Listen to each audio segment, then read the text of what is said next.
সুপ্রিয় দর্শক, জীবনের গল্পে আপনাদের স্বাগতম। ক্যামেরার সামনে দাঁড়িয়ে আছে এই মুহূর্তে একটি বোন। আমরা শুনবো তারই জীবনের গল্প। আসসালামু আলাইকুম আপু, কেমন আছেন? ওয়ালাইকুম আসসালাম, ভালো আছি। আ আপনি আপ কেমন আছেন? আলহামদুলিল্লাহ ভালো আছি। আপনার নাম কি? আপনি কোথা থেকে এসেছেন? আমার নাম নিঝুম আক্তার। আমি আসছি ফরিদপুর ভাঙা থেকে। ফরিদপুর ভাঙ্গা থেকে। আচ্ছা, ঠিক আছে। আপনার বয়স কত? বয়স 25 প্লাস। 25 প্লাস। হুম। আচ্ছা, বিয়ে-শাদী হয়েছিল? না, না, বিয়ে শাদী হয়নি। বিয়ে-শাদী এখনো হয়নি। আচ্ছা, ঠিক আছে। মাশাআল্লাহ, আপনি দেখতে শুনতে অনেক সুন্দর, মাশাআল্লাহ। তো এখন তো 18, 19, 17 হইলে বিয়ে-শাদী হয়ে যায়। আপনার 25 প্লাস চলছে। আপনার কি জন্য বিয়ে হচ্ছে না? আসলে বিয়ে হলে তো টাকার প্রয়োজন। কারণ যেকোনো জায়গায় এখন যৌতুকের সংখ্যাটাই বেশি। আর প্রথমত আমার বাবা নেই। আমার বাবা স্ট্রোক করে মারা গেছে। জি। আমার ফ্যামিলিতে হচ্ছে আমি আর আমার ছোট ভাই আর আমার মা আছে বৃদ্ধ। আচ্ছা, আচ্ছা, ঠিক আছে। আপু, আমি বুঝতে পেরেছি আপনার ফ্যামিলিতে বাবা নেই। আপনার বড় কোনো ভাই আছেন? না, না, না, আমার ছোট ভাই, আমিই বড়। আপনিই বড়। হ্যাঁ, আপনার ভাই বোন কজন? ২ বোন। এ ১ ভাই ১ বোন। ১ ভাই ১ বোন। মানে আপনার ভাই আপনার ছোট। হ্যাঁ, আমি আচ্ছা, বড়। ঠিক আছে, বুঝতে পেরেছি। যে ফ্যামিলিতে আপনি একমাত্র বড়, আপনার যেহেতু বাবা নেই, আপনার মা কি করেন? আমার মা টুকিটাকি কাজ করে। মেম্বারের বাড়িতে একটু মানে হাতে পাতে কাজ করে। এভাবেই চলে। আর আমি বাচ্চাদের পড়াইতাম। এখন গ্রামে তো মনে করেন যার, যার বাচ্চাদের তারা, তারা পড়ায়। ঘরেই মানে ঘরোয়াভাবে আচ্ছা, আচ্ছা, ঠিক এরকম। আছে। আপু, একটা কথা বলি, আপনার শিক্ষাগত যোগ্যতা কতটুকু?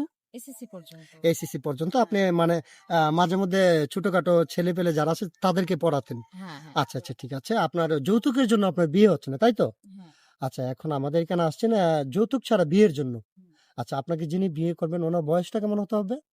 বয়স যেরকমই হোক ভাইয়া, তাতে কোনো সমস্যা নেই। সমস্যা হচ্ছে যে একটা ভালো মন পাওয়ার কিন্তু ভাগ্যের ব্যাপার। আমি শুধুমাত্র একটা মন চাই। অবশ্যই, অবশ্যই, বুঝতে পেরেছি। আপনি একটা ভালো মনের মানুষ চান। তার হ্যাঁ, বয়স ডাজন্ট ম্যাটার। হ্যাঁ। আচ্ছা, আপনার এখন কথা হচ্ছে আপনার সাথে যোগাযোগ করবেন কিভাবে? আসলে যোগাযোগ করবে কিভাবে? আমার ফোন ছিল, আমি মিথ্যা কথা বলব না। আমার ফোনটা আমি বিক্রি করছি। বিক্রি করে আমার আম্মুর ট্রিটমেন্ট করছিলাম। মানে হাঁটুতে পায়ে পানি আসছিল আরকি।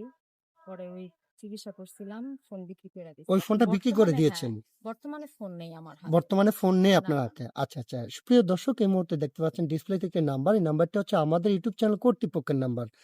যদি কোনো ভাই ওনার দায়িত্ব নিতে চান তাহলে ওনার একটা ছবি স্ক্রিনশট মেরে পাঠিয়ে দিয়ে আমাদেরকে ভয়েস করবেন। আমাদের প্রতিনিধিরা আপনার সাথে যোগাযোগ করবে। কেউ অযথা অডিও কল, ভিডিও কল দিয়ে আমাদেরকে বিরক্ত করবেন না। তাহলে আমরা ব্লক করতে বাধ্য হব।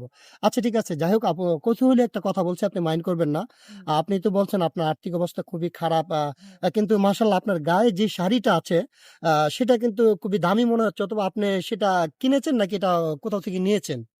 না, না, শাড়ি এটা আমি কিনি নাই। এটা হচ্ছে আমাদের পাশের বাড়ির। মানে আমার এক ভাবি, চাচাতো ভাইয়ের বউ, উনার বিয়ে হইছে তো। উনাদের বাড়ি থেকে দিছিল উনাকে। তাই আমি অফিসে আসবো। যেকোনো জায়গায় গেলে তো একটু পোশাক-আশাকের প্রয়োজন। জি, জি, তো আপু, উনার কাছ বুঝতে থেকেই পেরেছি। আমি নিয়ে আসছি।